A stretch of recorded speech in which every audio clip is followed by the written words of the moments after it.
Didik TV KPM. Assalamualaikum, apa khabar? Selamat datang ke Sukses SPM 2022 bersama dengan saya Lokman Hakim. Hari ini kita nak belajar tentang pendidikan Islam tingkatan 4 bersama dengan seorang ustaz yang cukup luas pengalamannya. Nak tahu siapa? Jom kita lihat profil ustaz kita hari ini.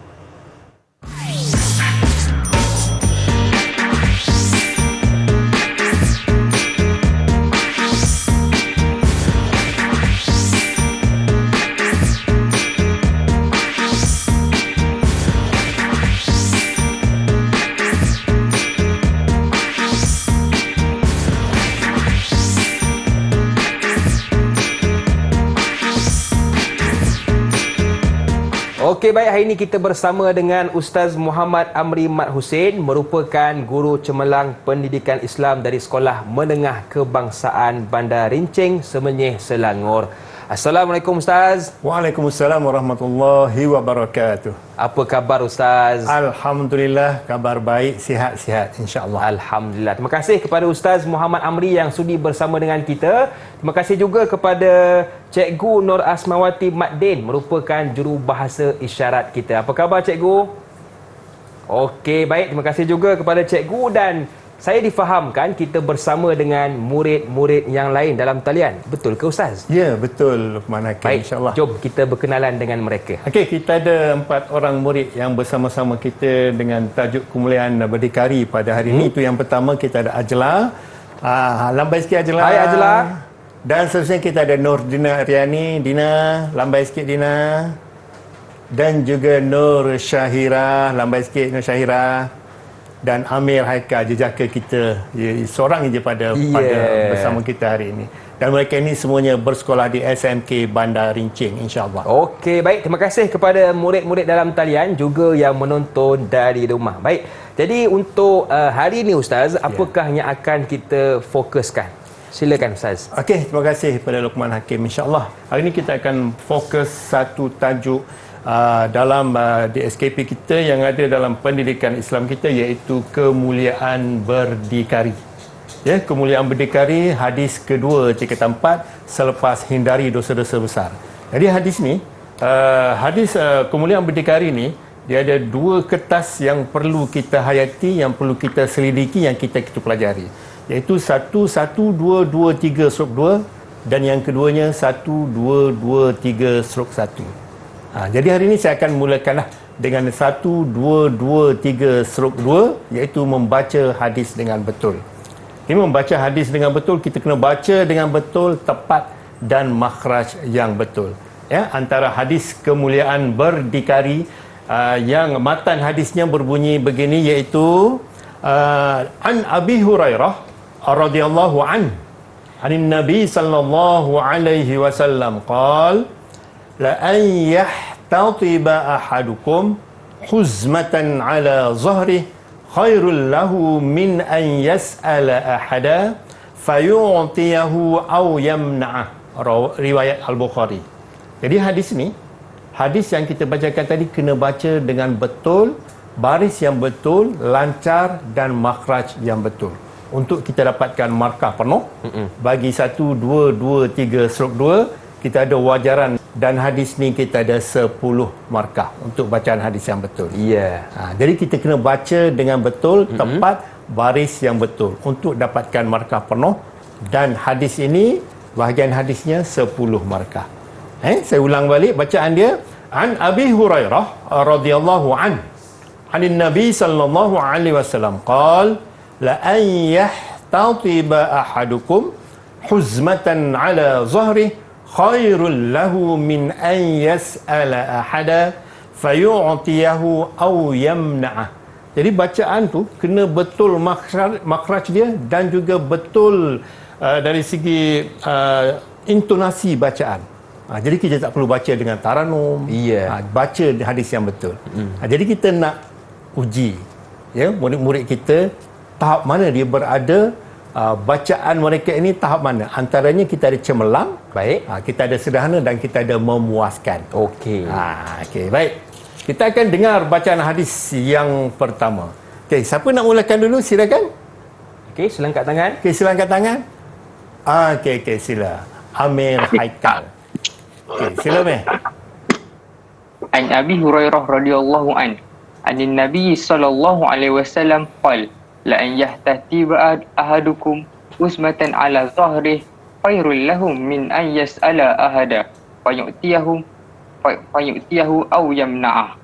Riwayat Al-Bukhari. Okey, terima kasih Amir Haikal. Bacaannya sangat baik. Baik, tetapi belum capai tahap yang kita kata cemerlang tadi. Okey. Agak-agaknya Luqman Hakim nampak kat mana tu? Saya rasa mungkin dari sudut intonasi ataupun makhraj, Ustaz. Makhraj, ya. Betul ke, Ustaz? Sangat betul. Dari segi makhraj dia, kita kena baca dengan betul. Kita ambil satu contoh. La an yahtatiba, betul, lancar dan juga makhraj. Baik. La an yahtatiba ahadukum. Yang satu lagi, khairul lahun. Kita tak boleh baca khairun lahu. Khairul lahu. Kalau kita kata hukum tajwid tu dia idgham bila gunnah lah. Khairul lahu min an yas'ala ahada fayu'tiyahu aw yamna'ah. Okey, terima kasih Mei. Walau bagaimanapun bacaannya sangat baik. Ya, terbaik. Lancar, terbaik Mei. Walau bagaimanapun masih lagi kena baca dan baca. Ya. Dan perbaiki dari segi makhraj huruf dia. Okey, silakan siapa lagi? Kita terus yang kedua. Okey, silakan Ajla. An Abi Hurairah radhiyallahu anin Nabi sallallahu alaihi wasallam qala la an yahtatiba ahadukum huzmatan ala zahrihi khairul lahu min an yas'ala ahada fayu'tiyahu aw yamna'ah. Riwayat Al-Bukhari. Alhamdulillah. Kalau kita bandingkan dengan bacaan Amir tadi, maknanya Ajla ni bacaannya sangat baik. Bacaannya sangat baik, lancar, makhraj yang betul, barisnya betul. Jadi kalau bacaan begini layak untuk mendapat markah penuh bagi bacaan hadis 10 markah itu. Ya, itu bacaannya. Dari segi markah dia kita akan bincangkan, kita akan tentukan. Selepas ini dah kita minta bacaan yang seterusnya. Okey, siapa yang nak mencuba? Okey, silakan. Silakan Syairah. An Abi Hurairah radhiyallahu anin Nabi sallallahu alaihi wasallam qala la an yahtatiba ahadukum husmatan 'ala al-zahri khairul lahu min an yas'ala ahada fayu'tiyatu aw yamna'ah. Riwayat Al-Bukhari. Alhamdulillah, bacaannya sangat baik. Dan yang terakhir. Yang terakhir silakan Idina. Nurdina.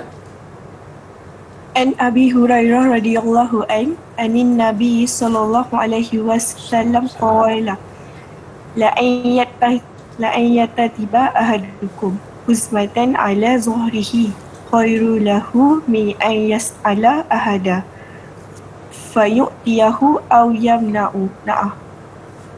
Bagaimana Ustaz? Alhamdulillah, pun bacaannya sangat baik dan perlu dilancarkan lagi bacaan itu, perlu ulang-ulang bacaan itu. Baik, untuk calon-calon di rumah, pastikan dah kita dah tahu dah di mana keratan kita nak berhenti bacaan kita tu, potongan hadis tu untuk kita dapat baca dengan baik hadis kita. Antaranya tugasan ataupun soalan. Soalan dalam kertas 2, tugasan 3, anda dikehendaki membaca hadis berikut. Anda dikehendaki membaca hadis berikut. Bagaimana dia punya pemarkahan dia? Pemarkahan dia ada yang cemerlang. Antaranya kita lihat membaca hadis dengan betul tadi cemerlang. Markah dia 14 hingga 20. Membaca hadis dengan betul dan tepat, dan membaca betul, tepat dan sempurna. Barulah dapat markah antara 14 hingga 20. Baik bacaan tadi, membaca hadis sebahagian besar betul dan tepat, sebahagian besarnya, dan memuaskan, markah dia 1 hingga 6. Membaca hadis dengan sebahagian kecil yang betul, dia dapat 6/10 bagi bacaan hadis tersebut. Itu antara pemarkahan dia. Jadi pesanan kepada murid-murid yang ada di luar sana supaya kita sentiasa membaca, mengamalkan hadis ni. Kalau boleh hafal, lagi baik. Walaupun betul, soalan dia hanya baca, tapi hafal itu adalah lebih baik. Ya, kita lihat sepintas lalu antara pengertian hadis la an yahtatiba ahadukum huzmatan ala zahri, jika seseorang daripada kamu mengumpul kayu api dan menanggungnya di atas belakangnya, itu untuk dijual, itu adalah lebih baik. Khairul lahu min an yas'ala hada, pasti itu adalah lebih baik daripada meminta-minta kepada seseorang lalu orang itu memberi kepadanya atau menolaknya. Jadi kesimpulan, pengertian kita ambil intibar daripada hadis ini, janganlah kita ni suka meminta-minta, minta sedekah, minta yang tidak sepatutnya. Yang perlu kita usaha sendiri, sepatutnya kita berusaha sendiri agar kita dirahmati oleh Allah Subhanahu Wa Taala. Okey, itulah baik. pengertian hadis dia. Jadi itu bagaimana bacaan hadis yang jelas dan tuntas yang dikongsikan oleh Ustaz kita, Ustaz Muhammad Amri. Dan sekarang Ustaz, kita nak berjeda seketika, boleh? Ya, boleh. Teruskan bersama dengan kami pastinya dalam Sukses SPM 2022.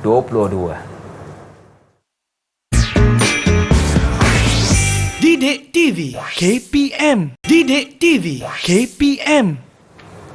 Terima kasih kepada anda yang masih lagi sudi bersama dengan kami dalam Sukses SPM 2022. Masih lagi bersama dengan saya Lokman Hakim, juga guru penyampai kita Ustaz Muhammad Amri Mat Hussein dan jurubahasa isyarat kita Cikgu Nur Asmawati. Baik Ustaz, untuk segmen ini kita nak tekankan tentang apa pula? Silakan. Okey, terima kasih Lokman Hakim. Sama-sama. Jadi untuk segmen ini kita akan tekankan kertas 1, 2, 2, 3/1, kertas 1, ujian bertulis. Tadi ujian bacaan. 1, 2, 2, 3/2 bacaan, dan 1, 2, 2, 3/1 ni bertulis. Jadi calon-calon akan menghadapi ujian bertulis bagi hadis ini, kefahaman hadis. Antaranya kita lihat konsep dan juga pengertian. Konsep dan pengertian ni calon-calon semua, murid-murid semua perlu mengetahui ataupun perlu hafal lengkap, jawapannya mesti lengkap. Kita ambil satu contoh, pengertian berdikari tadi. Pengertian berdikari antaranya bermaksud berusaha sendiri dan tidak bergantung pada orang lain. Okay, jadi jawapannya mesti lengkap. Mesti lengkap maksudnya ada isi dan juga ada huraian dia. Ada kata kunci yang diikat. Maksudnya untuk memahami maksud suatu konsep, suatu tajuk itu, kita kena tulis dengan lengkap. Kalau tak lengkap, dia tak jadi markah penuh. Kita ambil satu contoh, nama Allah Al-Jabbar. Kalau nama Allah Al-Jabbar, maksudnya Allah Maha menguasai secara mutlak. Jangan hanya Allah Maha menguasai. Salah. Bukan satu markah, tapi salah. Sama juga dalam jenayah dalam Islam. Contoh, apakah maksud hudud?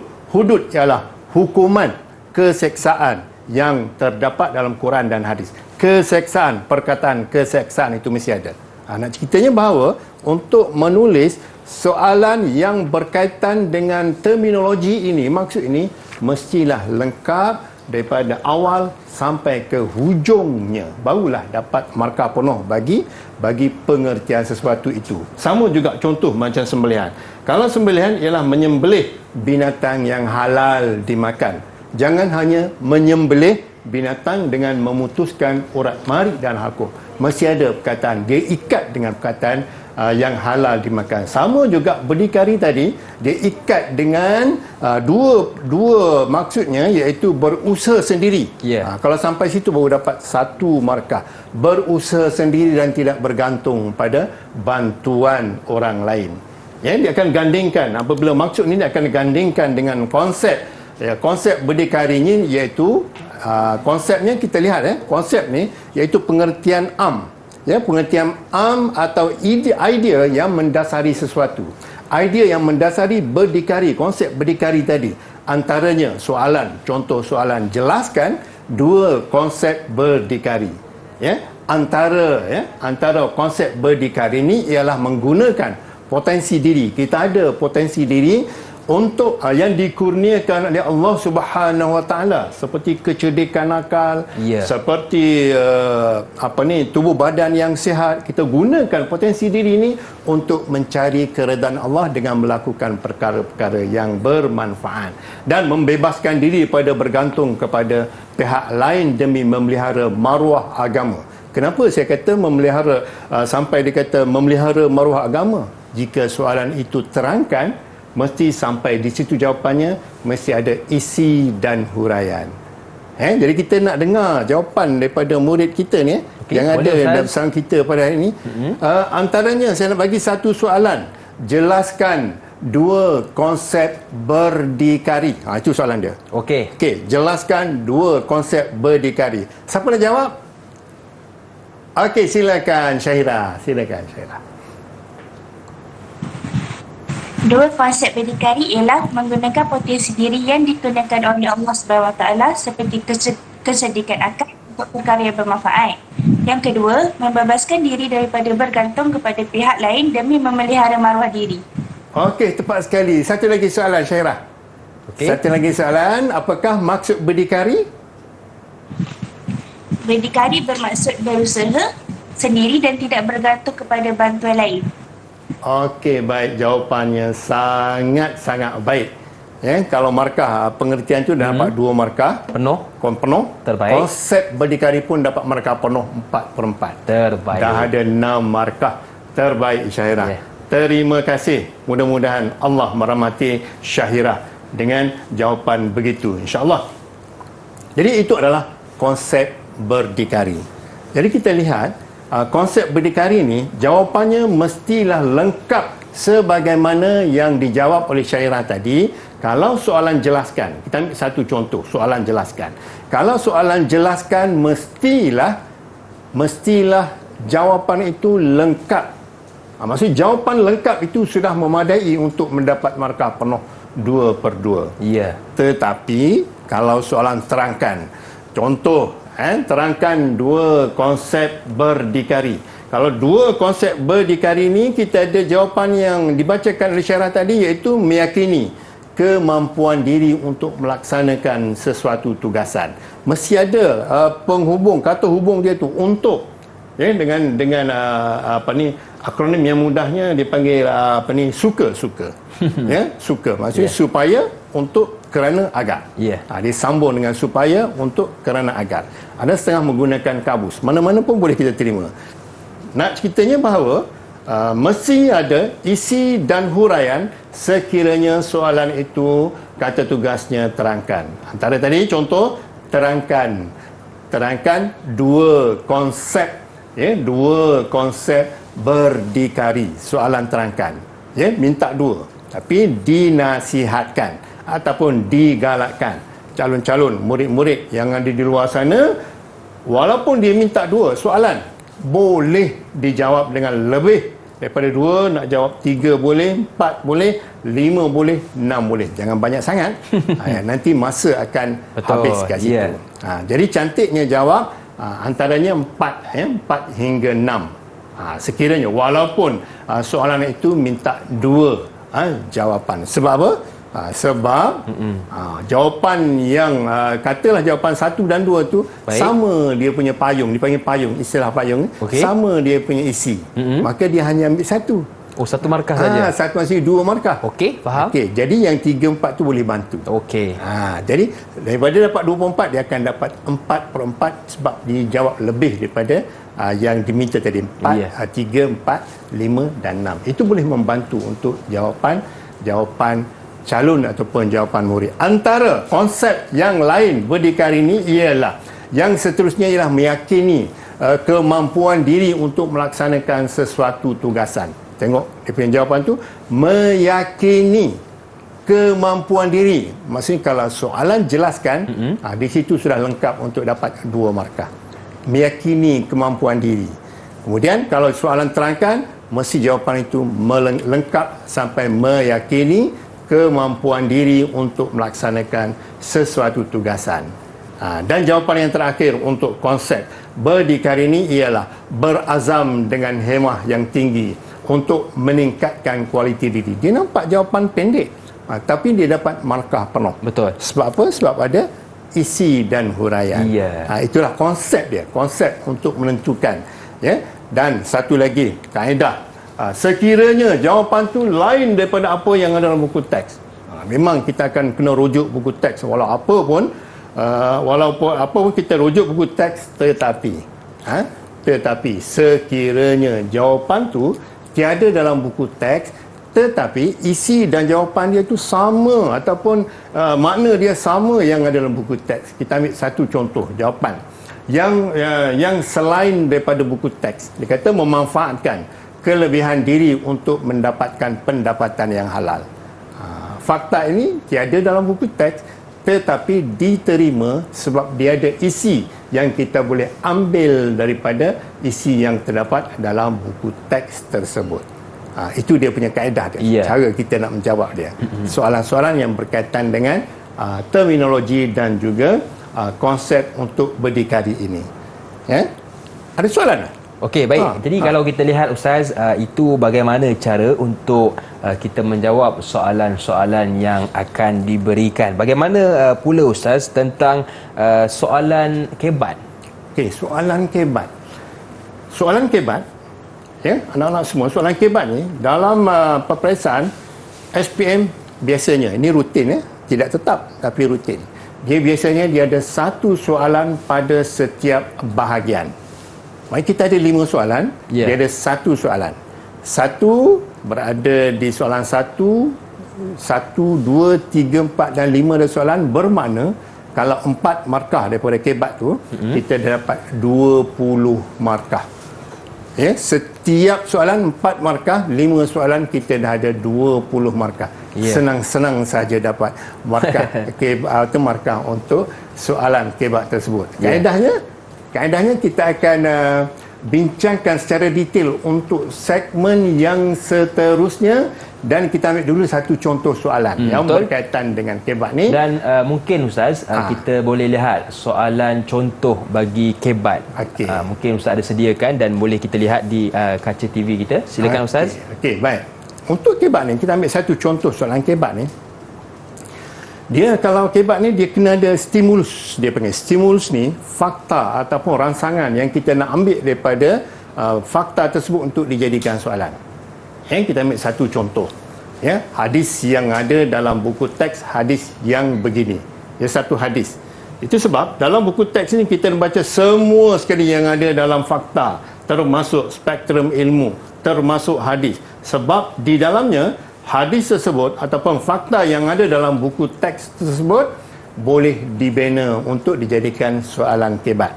Jadi apabila kita baca, kita boleh fahami dan kita boleh ambil daripada fakta tersebut untuk dijadikan kebat dan untuk kita menjawab soalan kebat.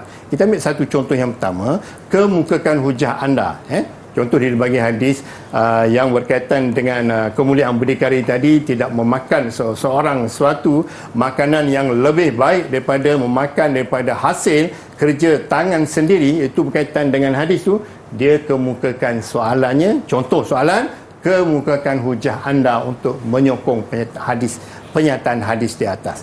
Maksudnya apabila kita dah faham betul-betul maksud hadis tadi, maka kita boleh jawab soalan kebat dengan baik. Secara lisannya, contoh ringkas. Soalan kebat, soalan kita nak menjawab soalan tadi. Kita mulakan dengan hujah saya. Hujah saya, berdikari ialah bekerja sendiri tanpa meminta bantuan orang lain. Noktah. Kita sambung ayat tersebut dengan hal ini kerana. Hal ini kerana itu kita dah ada penanda wacana dia. Hal ini kerana apa? Kerana kita dimuliakan mencari, berusaha sendiri dan diberkati. Semua itu diberkati oleh Allah Subhanahu Wa Taala. Okey, titik. Kemudian kesannya. Ini contoh. Kemudian kita pergi kepada ayat yang ketiga. Kesannya seseorang itu akan mendapat pekerjaan yang halal ataupun mendapat pendapatan yang halal yang diberkati oleh Allah Subhanahu Wa Taala. Noktah. Dan akhir sekali kita tutup dia dengan oleh itu kita hendaklah untuk kesimpulan. Ini contoh soalan kebat, soalan dan jawapan, dan kita akan detailkan untuk segmen yang seterusnya. Begitulah secara ringkas yang berkaitan. Baik. Jadi itu definisi dan konsep kepada hadis. Sekarang kita nak berehat seketika. Teruskan bersama dengan kami pastinya dalam Sukses SPM 2022. Didik TV KPM. Didik TV KPM. Okey, hari ini kita bicarakan tentang topik kemuliaan berdikari, dan untuk segmen ini kita nak fokuskan kepada kelebihan hadis bersama dengan Ustaz kita, Ustaz Muhammad Amri Mat Hussein. Silakan Ustaz. Okey, terima kasih Luqman Hakim. Kita sambung lagi, kita teruskan lagi dengan kelebihan berdikari. Saya nak bacakan satu pantun lah. Silakan Ustaz. Dengan berdikari ini. Antaranya pantun gantung buaian di dahan kering. Okey. Dahan bertingkat. Dia dahan bertingkat. Mari diikat. Okey. Ampayan, kain di ampayan sudah pun kering. Ibu angkat, saya lipat. Maknanya berdikari di situ. Betul. Okey, Amir. Sila balas, Amir. Yang kita boleh ambil daripada tu, ibu angkat kain, kita lipat, jangan harap ibu. Itu dipanggil berdikari. Sudahlah baju kita, baju sekolah kita yang tolong lipatkan. Betul. InsyaAllah itu berdikari. Jadi segmen untuk kali ini kita lihat kelebihan berdikari ini. Antara kelebihan yang berdikari ini, kelebihan tu apa dia? Kita lihat kelebihan tu sesuatu yang lebih daripada kebiasaan. Biasa tapi dia ada lebih. 2, 3, 4 itu lebih maksudnya. Dalam kamus dan disebut bahawa sesuatu yang lebih daripada kebiasaan. Sama juga konsep soalan dia ataupun kata tugas soalan dia ada jelaskan dan juga dia ada terangkan. Kalau jelaskan seperti biasalah. Seperti yang tadi. Kalau jelaskan dia dah ayat yang lengkap tu dah boleh memadai untuk didapat 2 markah. Tetapi kalau soalan terangkan 2 kelebihan berdikari, mesti ada isi dan huraian, disusuli ataupun ada di tengah-tengahnya suka tadi, supaya untuk kerana agar. Itu antara cara kita nak mendapat markah penuh. Selain daripada ilmu, utamanya kita kena dapat ilmu dulu. Betul. Kita dapat ilmu, redha Allah, dan dengan ilmu itu kita dapat menjawab soalan dengan baik dan berkesan, insya-Allah. Jadi seterusnya kita lihat antara kelebihan berdikari ini ialah yang pertama, menjadikan Islam itu dipandang tinggi kerana umatnya rajin berusaha. Orang berdikari ni dia rajin berusaha, dia gunakan akal fikiran dia untuk mendapatkan sesuatu pendapatan, contoh pendapatan yang diredai Allah. Okey, baik Ustaz. Seterusnya seterusnya antara kelebihan berdikari ini ialah menjadikan Islam itu selain daripada menjadikan Islam itu dipandang tinggi kerana umatnya rajin berusaha, dan seterusnya mendapat sumber pendapatan yang halal. Sumber pendapatan yang halal di belakang itu sangat penting. Betul. Halal. Apa guna kita ada duit banyak-banyak tapi sumbernya tak betul, sumbernya daripada sumber yang haram.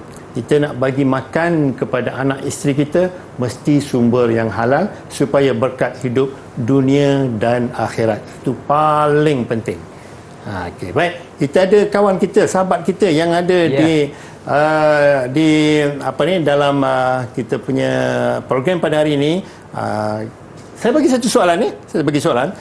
Terangkan 2 kelebihan berdikari. Okey, siapa yang nak mencuba? Siapa yang nak mencuba agaknya? Okey, Amir angkat tangan. Silakan Amir. Silakan Amir. 2 kelebihan berdikari ialah menjadikan Islam dipandang tinggi kerana umatnya rajin berusaha, kemudian mendapat sumber pendapatan yang diyakini halal. Okey. Bagaimana Ustaz jawapan Amir? Jawapannya sangat tepat, Amir. Itu kelebihan berdikari antaranya. Kalau jawapan selain daripada apa yang dijawab oleh Amir tadi, selain daripada itu tetapi menepati maksud yang sama. Saya ulang menepati maksud yang sama pun boleh diterima jawapan tersebut. Dan konsep dia sama juga yang tadi, seperti soalan jelaskan, soalan terangkan, dan ada satu lagi yang biasanya rutinnya soalan senaraikan. Okey. Kalau senaraikan tu sepatah perkataan pun dah boleh terima, bergantung kepada situasi soalan lah.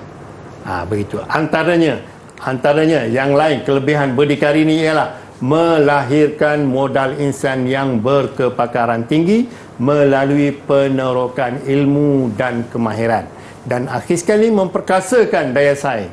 orang yang berdikari ni dia berdaya saing dengan orang lain untuk memajukan diri dia.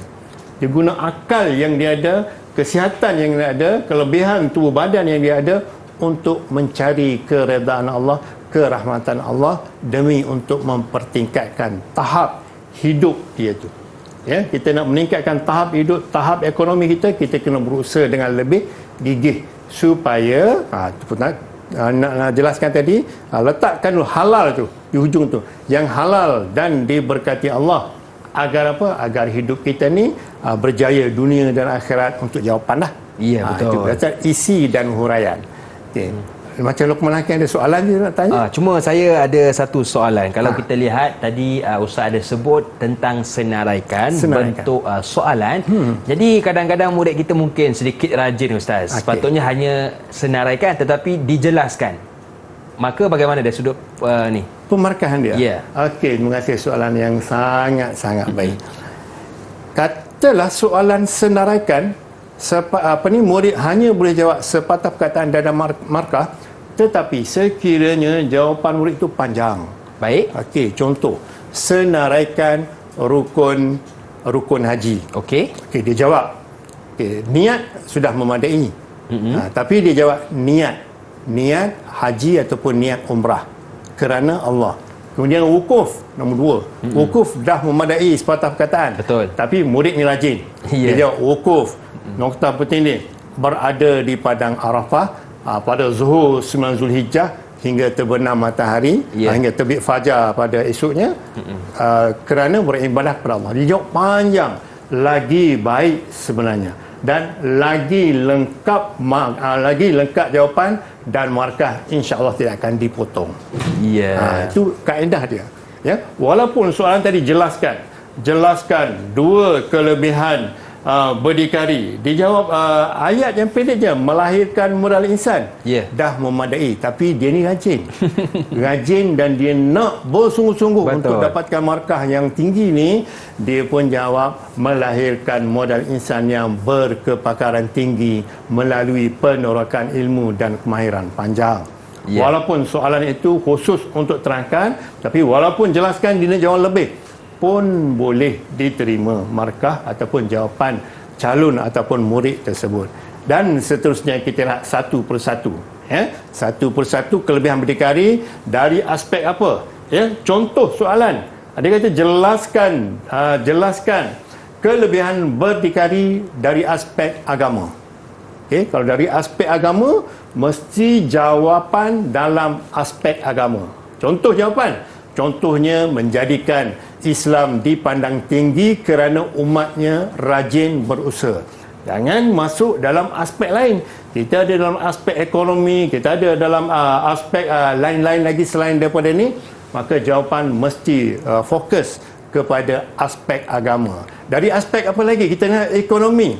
Kelebihan berdikari dari segi aspek ekonominya, mendapat sumber pendapatan yang diyakini halal. Yakin dengan halal. Sumber pendapatan dari aspek ekonominya. Dari aspek pendidikan, kelebihannya apa dia? Iaitu melahirkan modal insan yang berkepakaran tinggi melalui penerakan ilmu dan kemahiran. Dan akhir sekali aspek kemasyarakatan, memperkasakan daya saing masyarakat untuk mempertingkat taraf kehidupan. Jadi andainya soalan umum dia minta dua kelebihan, jawapan boleh ambil mana-mana aspek. Tetapi kalau soalan itu fokus kepada aspek tertentu, maka jawapannya mesti kepada aspek yang dikehendaki soalan. Gitu, kita kena fokus tu. Betul. Yang penting kita tengok soalan tu. Pastikan soalan tu fokus kepada apa. Betul. Jadi kata kunci yang boleh saya simpulkan, baca dan faham kepada soalan. Baik, kita nak berehat sekali lagi. Jangan ke mana-mana, teruskan bersama dengan kami pastinya dalam Sukses SPM 2022.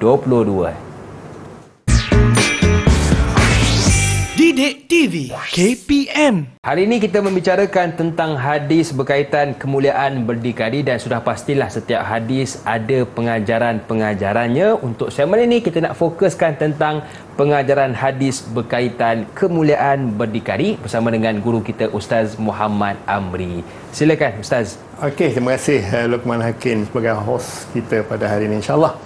Setiap hadis dan juga ayat ni dia tak boleh lari daripada pengajaran dia. Kita nak ambil daripada pengajaran. Sama juga topik-topik yang lain berkaitan dengan tokoh, berkaitan dengan kerajaan Islam yang kita belajar, kita kena ambil pengajaran daripada topik-topik tersebut. Ya, antara topik yang kita akan ambil, yang kita dapat petik daripada hadis ini ialah, kita lihat dulu apa dia pengajaran. Pengajaran ini ialah kita nak ambil intipati yang ada dalam hadis itu dijadikan panduan hidup kita. Antara kita lihat kalau soalan disebut ni dua, jelaskan, dia soalan untuk pengajaran, biasanya kata tugas dia terangkan. Terangkan dua pengajaran hadis. Okay, untuk menjawab soalan pengajaran hadis, sama juga dengan pengajaran ayat, dalam buku teks kita lihat dia mulakan dengan kita hendaklah, ataupun sebagai umat Islam kita hendaklah. Okay, kalau dia jawab tiada perkataan ataupun permulaan kita hendaklah, kita boleh terima ke tak? Bagaimana itu persoalan dia? Soalannya boleh terima ke tak? Kalau tiada perkataan kita hendaklah, kita boleh terima jawapan calon, jawapan murid, asalkan dia ada isi dan juga huraian. Okey, baik. Sebab kata tugas dia terangkan. Kita hendaklah tu sebagai panduan. Tapi sebab dah ada, untuk memudahkan kita memahami sesuatu pengajaran dan memudahkan kita menjawab, apa salahnya kita tulis kita hendaklah? Ya, betul. Tak salah pun kan? Jadi kita mulakan dengan kita hendaklah. Kita hendaklah apa? Kita hendaklah, kalau berdasarkan hadis, kita hendaklah memandang mulia kepada pekerjaan yang halal. Walaupun hasilnya sedikit, kita berniaga kecil-kecilan, kita berniaga di mana-mana sahaja, kecil-kecilan ke, sederhana ke, besar ke, yang paling penting sekali di hujungnya ialah halal dan berkat. Betul. Halal dan berkat. Dan untuk pengajarannya, kita nak ambil pengajaran tu, kita berniaga dapatkan pendapatan halal dan berkat.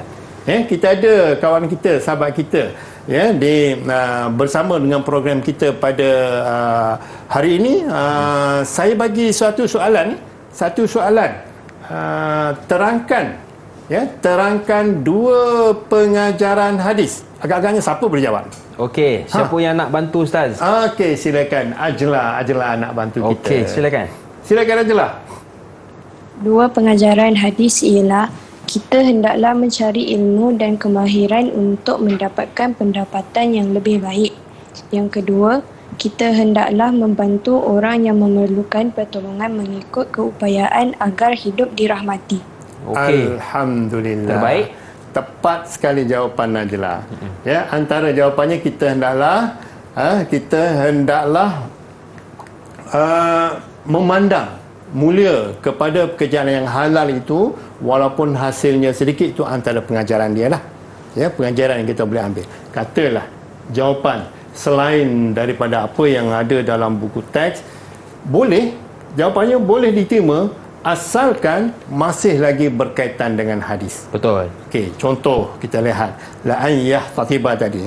Jika seorang itu mencari kayu api untuk dijual, untuk dijual, kita nak jawab, kita hendaklah bekerja dengan bersungguh-sungguh agar dirahmati oleh Allah Subhanahu Wa Taala.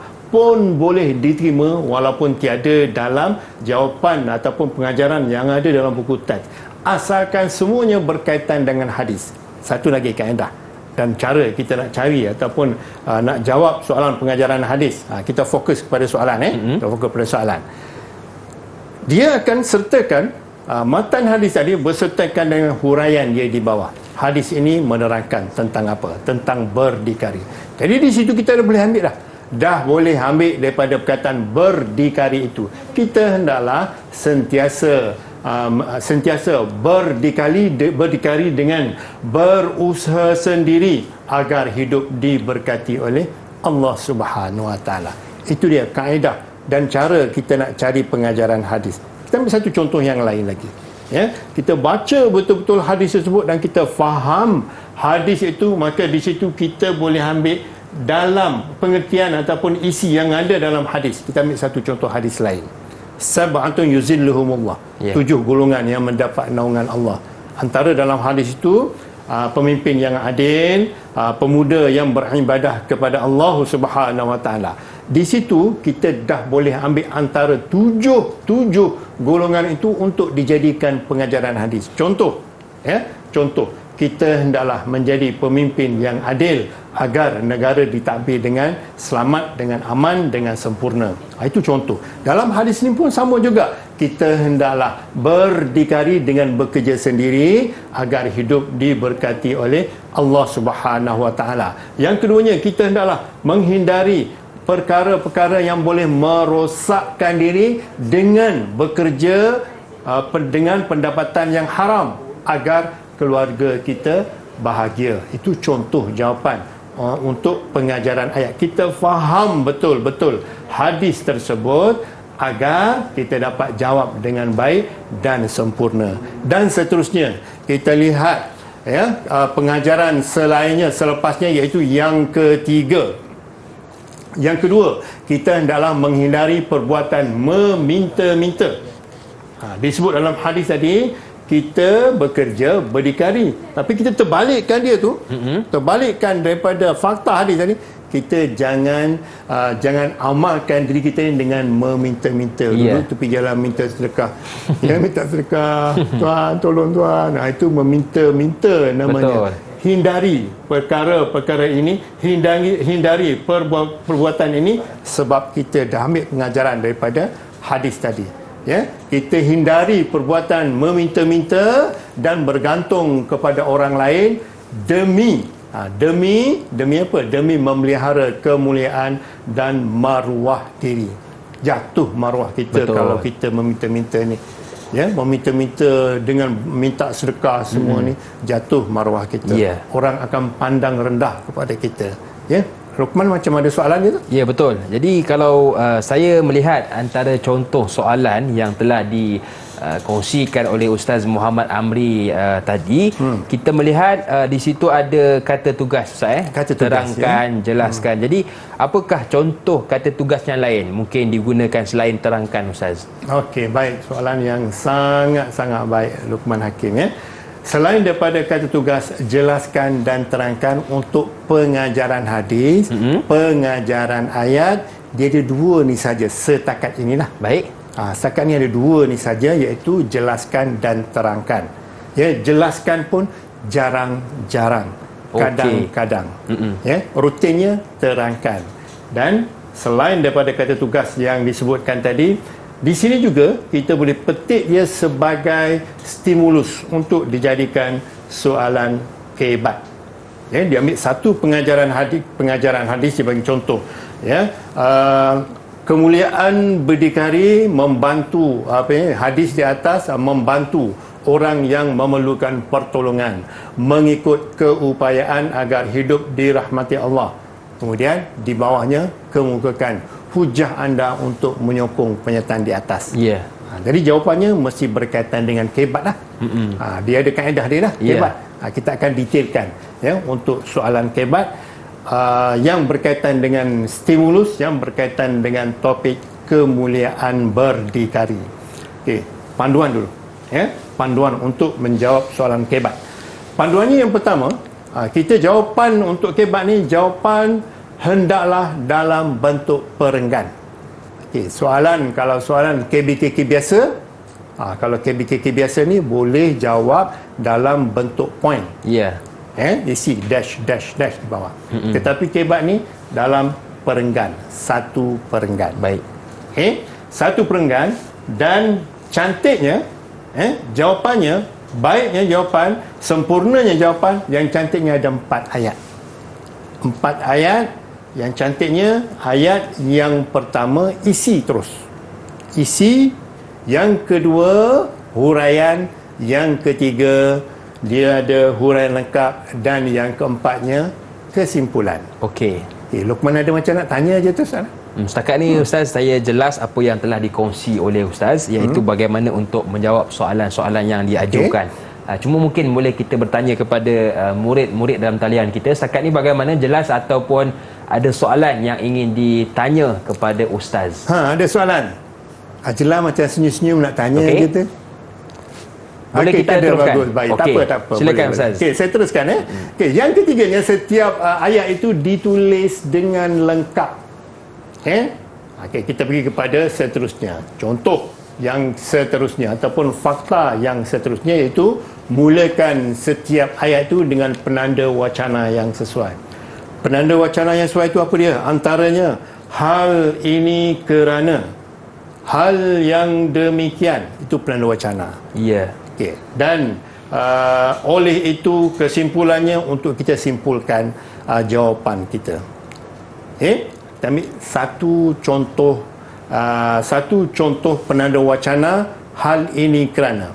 Sekiranya kita dah tulis ayat kita di atas ataupun isi kita di atas tu, selepas pada titik ayat yang pertama tu, yang tu kita akan sambungkan dengan hal ini kerana. Dan elakkan sambung ayat dengan ni yang biasa sangat ditulis oleh murid-murid ni, seterusnya, disambung dengan seterusnya. Jangan sama sekali. Dia akan jadi ayat, jadi isi yang baru. Kita tak nak isi yang baru sebab kita nak huraian. Dia menghuraikan ayat ataupun isi yang atas tadi. Seterusnya, ayat yang kedua dah selesai, hal ini kerana, dia menghuraikan titik ayat yang kedua. Masuk ayat yang ketiga, kita boleh sambung lagi dengan hal yang demikian sebab kita nak menghuraikan huraian itu. Nak menghuraikan huraian itu. Dan akhir sekali, ayat yang keempat, kita tutup dengan kesimpulannya ataupun kita tutup dengan oleh itu. Oleh itu, kita sebagaimana kita menjawab soalan pengajaran hadis tadi, oleh itu kita hendaklah bekerja dengan bersungguh-sungguh agar dirahmati oleh Allah Subhanahu Wa Taala. Itu kaedah dia. Kaedah mudah untuk kita menjawab soalan kebat. Okey, antaranya kita lihat perkara ataupun penanda wacana yang sangat-sangat tidak sesuai untuk dimasukkan, untuk disambungkan ayat-ayat itu yang pertama. Yang pertama, untuk mulakan ayat, jangan sesekali murid-murid sambung dengan selain itu, selanjutnya, seterusnya, akhir sekali, isi saya yang kedua, isi saya yang ketiga, sebab dia tidak menghuraikan apa yang telah kita catatkan isi di atas itu. Sedangkan kita nak isi huraian lengkap dan kesimpulan. Kesimpulan kita boleh tulis oleh itu, kesimpulannya, tuntasnya boleh kita tulis. Jangan tulis akhir sekali. Sebab kalau tulis akhir sekali, dia akan jadi isi yang seterusnya. Jadi elakkan daripada menulis penanda wacana yang tidak sesuai agar jawapan kita dapat jawapan lengkap. Kita ambil satu contoh soalan. Dia bagi satu gambar, stimulusnya gambar seorang yang jual kain, seorang yang meniaga di mana-mana lah. Soalan tu berdasarkan gambar di atas, kemukakan hujah anda dengan mengaitkan dengan kemuliaan bidikari. Tadi saya dah terangkan bagaimana cara kita nak jawab soalan kebat. Kita minta murid kita untuk menjawab soalan kebat. Ada siapa-siapa nak jawab tak tentang soalan ni? Okey, siapa yang berani nak cuba? Okey, Nurdina. Silakan Nurdina. Seorang Islam yang sejati adalah yang menggunakan akal dan pemikiran untuk mencari nafkah hidup. Hal ini kerana setiap yang berusaha pasti akan berjaya. Kesannya, mereka dapat membantu diri, keluarga, masyarakat dan negara. Oleh itu, kita hendaklah berusaha untuk mencari rezeki yang halal agar hidup diberkati Allah. Alhamdulillah, lengkap 4 ayat. Okey, persoalannya, boleh tak buat 3 ayat? Bagaimana boleh tak buat 5 ayat? Okey, soalan jika ada soalan. Terima kasih. Terima kasih Nurdina. Okey, ini antara contoh jawapan yang tadi. Seorang Islam yang sejati adalah yang menggunakan akal dan pemikiran untuk mencari nafkah. Itu ayat yang pertama. Saya belum jawab lagi 3 ayat, 5 ayat tadi. Hal ini kerana setiap yang berusaha pasti akan berjaya. ringkas dan padat. Hal yang demikian mereka dapat membantu diri, keluarga, masyarakat dan negara. Okey, katalah nak buat 2 ayat ataupun 3 ayat. Kalau nak buat 3 ayat boleh, tetapi isi di atas tu dia sambung terus. Kita ambil satu contoh tadi, seorang Islam yang sejati adalah yang menggunakan akal dan pemikiran untuk mencari nafkah hidup kerana terus satu ayat je, kerana maksudnya dia tak ada penanda wacana tu, kerana setiap yang berusaha pasti akan berjaya. Dah dapat 2 markah. Katalah dia allergic sangat dengan penanda wacana ni. Maksudnya ada penanda wacana, dia jadi rasa macam tak selesa. Contoh, kan? Tak apa. Kalau penanda wacana, selepas titik, dia boleh terus kepada kesan. Boleh. Faktor. Boleh. Ciri. Boleh. Contoh. Boleh. Perumpamaan. Boleh. Dalil. Boleh. Semua itu boleh dimasukkan untuk huraian lengkap tadi. Okey, contoh tadi kata, kesannya mereka dapat membantu diri, keluarga, masyarakat dan negara. Noktah. Dan akhir sekali, dia tutup dengan, oleh itu, kita hendaklah berusaha untuk mencari rezeki yang halal agar diberkati oleh Allah Subhanahu wa Ta'ala. Okey, baik Ustaz, kita pun sudah berada di penghujung segmen. Apakah rumusan dan pesanan ringkas kepada murid-murid kita? Okey, terima kasih kepada Luqman Hakim. Pesanan ringkas dan rumusan daripada segmen kita pada hari ini. Yang pertama sekali, matan hadis itu baca dengan baik, betul, lancar dan juga makhraj yang betul. Dan ambillah pengajaran yang ada dalam hadis ini untuk panduan hidup kita, insya-Allah. Mudah-mudahan kita berjaya dunia dan akhirat. Okey, baik, terima kasih sekali lagi kepada Ustaz Muhammad Amri Mat Hussein, juga terima kasih kepada juru bahasa isyarat kita Cikgu Nur Asmawati Mat Din, kepada murid-murid dalam talian dan juga yang menonton dari rumah. Saya doakan anda berjaya. Saya Luqman Hakim, mohon izin undur diri. Ada rezeki, jumpa lagi. Assalamualaikum warahmatullahi wabarakatuh.